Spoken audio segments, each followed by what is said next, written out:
Know about the Beerman serial killings in Mumbai and how the murders remain unsolved despite solving.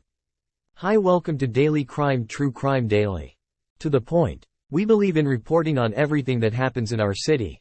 Most of the time it's good news, but sometimes, while digging up the internet archives to bring you historic insights from the city's past, we come across some grim chapters as well. And this time, we have come across yet another serial killer in Mumbai who preyed on the poor in the early 2000s. Here's the story of the Beerman serial killer in Mumbai. In 2006, Mumbai's Churchgate to Marine Lines corridor had seen a lot of yellow police tape surrounding its tracks.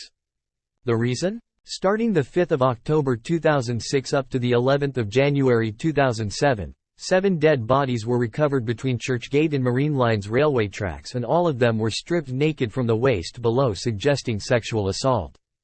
The victims ranged from cab drivers to homeless drifters and drug addicts between the age of 20 and 40. All the unfortunate victims were either stabbed or clubbed to death by the murderer. One victim was stabbed nearly 20 times on his chest, abdomen, arms and thighs. All of his victims seemed to come from a specific demographic, a favorite of Mumbai's serial killers, the poor. Out of the 7 bodies found on the stations or railway tracks, 2 of the bodies were accompanied by empty Kingfisher beer cans. Hence, yet another serial killer in Mumbai earned itself a moniker, the Beerman. Churchgate and Marine Lines were up-market areas, which meant that the killings left a lot of important people spooked. The police started their investigation with an 80-member special investigation team and made arrests. One arrest managed to stick. A police sniffer dog traced the murderer's scent from the dead bodies to a public washroom in Marine Lines station, where the police found a grey shirt. Upon further enquiry from the pavement dwellers near the washroom, the shirt was later traced back to 36-year-old Ravindra Cantrol. Cantrol was a former member of the Dashrath Rain gang who had reformed after converting to Islam and marrying the love of his life, a former sex worker. He had a daughter too, and they lived in a slum near Marine Lines. He had long hair and a long beard, which further matched the prototype of a man away from civilization. After nabbing Cantrol, the police managed to match his handwriting to that found on a piece of paper near one of the dead. During the narco test, Cantrol confessed to being addicted to charas and falling in love with the sight of blood every time he clubbed his victims. When they became unconscious, he'd stab them.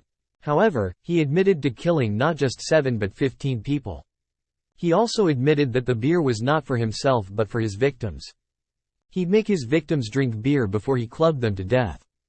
He, however, denied any sexual assault allegations. Even his brain mapping yielded victorious results for the Mumbai police.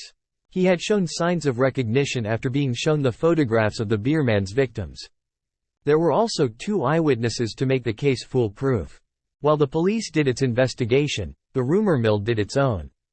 It was alleged that Cantrol murdered nearly 45 men instead of 7, and that he did it because all of the men he targeted were homosexuals.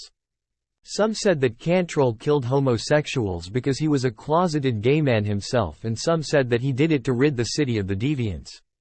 While others went a lot farther and said that he was taking the blood of all his victims and giving it to a tantric in a cemetery in Marine Lines to perform a dark ritual.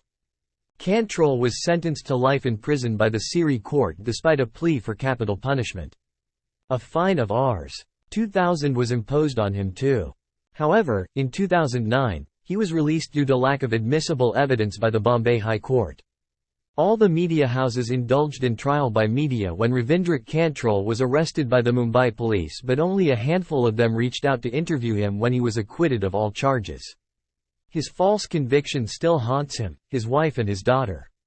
The murders did stop after Cantrol's arrest, but there were a lot of loopholes in the police case. This can only mean 2 things: either Cantrol had a very good lawyer or that the Beerman is still on the loose.